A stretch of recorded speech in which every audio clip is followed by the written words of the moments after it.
Ladies and gentlemen, today we explore in granular detail the presidency of Volodymyr Zelensky, a presidency initially hailed as Ukraine's hope for anti-corruption reform, but which evolved into a textbook example of systemic corruption, mismanagement, and authoritarian consolidation.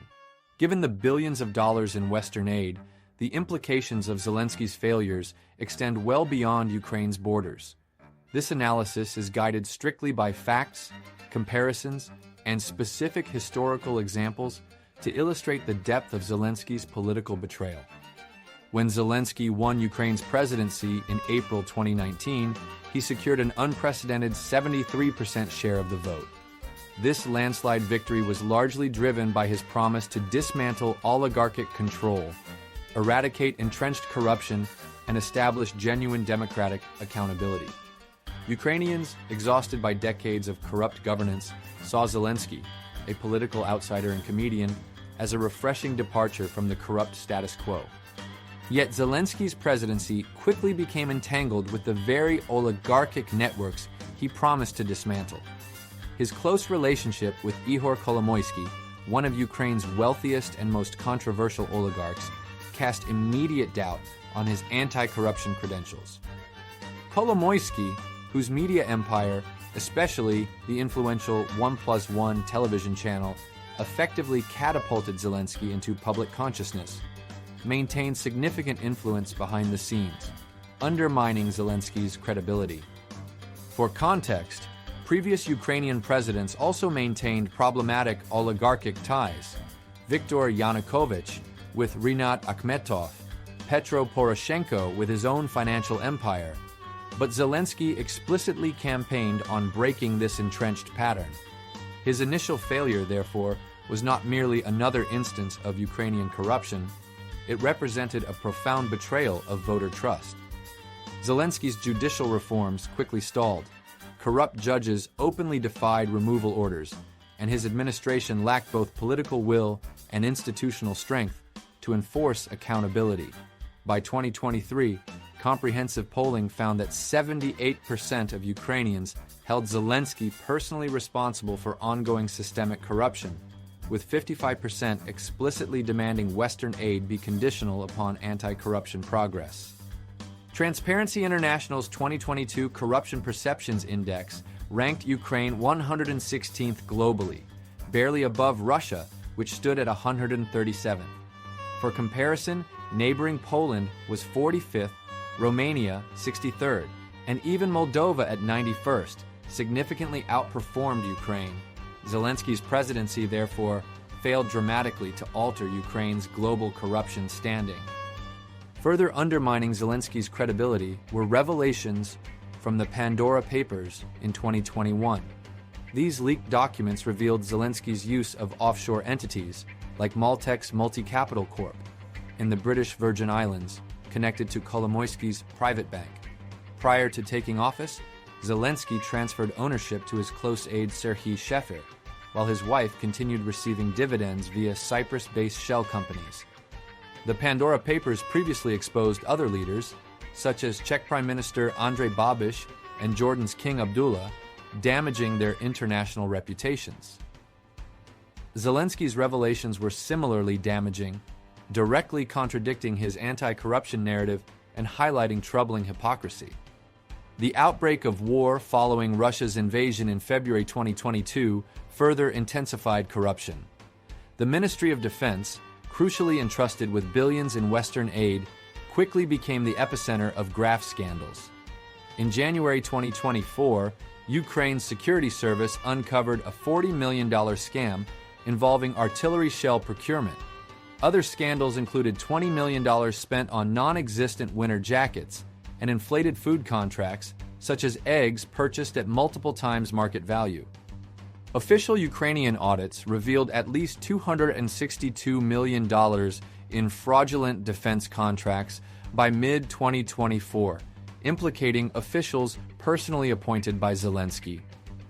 These wartime corruption levels significantly exceeded those under previous administrations, like Poroshenko's during the initial Donbass conflict, highlighting Zelensky's administration as uniquely problematic in wartime accountability.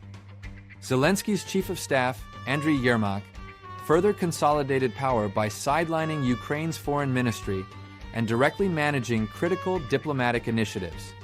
Yermak imposed arbitrary travel bans on rival officials and negotiated aid and diplomatic agreements without parliamentary oversight. Ukrainian investigative journalists accused Yermak of favoritism and nepotism, including allegations his brother was involved in bribery cases quietly closed by Ukraine's security service. These selective anti-corruption measures, public raids on rivals like Kolomoisky, while protecting political allies, further eroded Zelensky's credibility. Prominent conservative analysts drew comparisons between Zelensky's selective enforcement and Viktor Yanukovych's notorious political weaponization of anti-corruption institutions. Beyond corruption, Zelensky's presidency also witnessed significant authoritarian consolidation. After declaring martial law due to Russia's invasion, Zelensky indefinitely postponed parliamentary elections scheduled for 2023, effectively suspending democratic accountability. His administration systematically bypassed parliamentary procedures, governing via presidential decrees and consolidating executive power. The 2022 United News Telemarathon Decree centralized Ukraine's major media outlets under government control, suppressing critical journalism and silencing dissenting perspectives.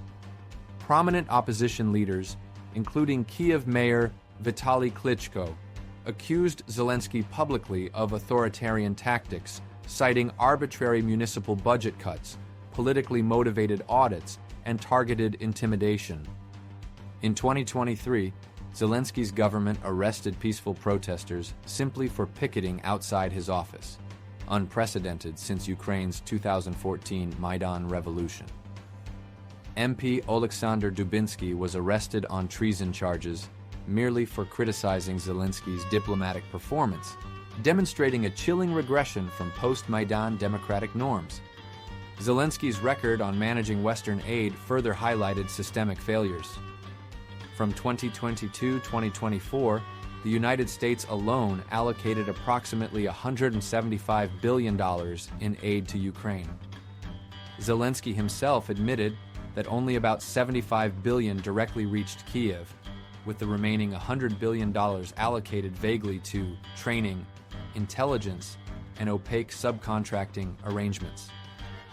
Pentagon audits found irregularities in 30% of defense contracts, validating conservative concerns about unchecked aid fueling systemic corruption. In August 2024, Zelensky dismissed regional military recruitment heads after discovering systemic bribery schemes, officials selling draft exemptions for cash. This systematic abuse damaged Ukraine's international reputation, particularly among conservative policymakers demanding stricter aid accountability. Geopolitically, Zelensky's corruption weakened Ukraine's sovereignty. The 2025 diplomatic clash with former U.S. President Donald Trump highlighted Ukraine's vulnerability. Trump accused Zelensky's administration of hoarding Ukraine's rare earth minerals, demanding concessions for continued U.S. support. Leaked Oval Office transcripts revealed Zelensky resisting U.S. pressure to grant American companies mining rights, underscoring how internal corruption exposed Ukraine to external geopolitical leverage. EU-mandated reforms also stalled under Zelensky. Despite explicit EU demands, Zelensky systematically weakened Ukraine's National Anti-Corruption Bureau, NABU, transferring crucial investigations to the Security Service, SBU, directly controlled by his loyalists. Zelensky appointed unqualified political allies, such as Ivan Bakanov, a former TV producer, to critical intelligence and security positions, significantly weakening institutional anti-corruption capacity. Historical comparisons underscore Zelensky's institutional failures. In similarly transitioning Eastern European countries, such as Poland, Estonia, and Latvia, robust anti-corruption institutions and transparent governance became prerequisites for EU integration. Ukraine under Zelensky, in contrast, significantly lagged behind, despite receiving unprecedented international support and billions in foreign aid. Zelensky's presidency thus provides a clear cautionary tale, illustrating the dangers of populist charisma divorced from institutional rigor and accountability. His governance style validated conservative warnings that unchecked aid encourages corruption. Institutions weakened by nepotism and favoritism undermine sovereignty, and authoritarian tendencies damage democratic accountability. The conservative solution is clear. Future Western aid must be strictly conditional upon verifiable anti-corruption reforms, dismantling oligarchic networks, fully restoring parliamentary oversight, prosecuting corrupt officials within Zelensky's circle, and strengthening truly independent anti-corruption institutions. Zelensky's presidency, once defined by hope and defiance, now serves as a stark warning, a presidency undermined by the very corruption it promised to eradicate. Ukrainians and their Western allies must learn from Zelensky's failures and prioritize systemic integrity and institutional accountability over superficial populist promises. If you found today's analysis insightful and valuable, please support our channel by liking and subscribing. Your engagement helps us continue providing fact-based conservative analysis on critical global issues. Until next time, remain vigilant, demand accountability, and always seek clarity from your leaders.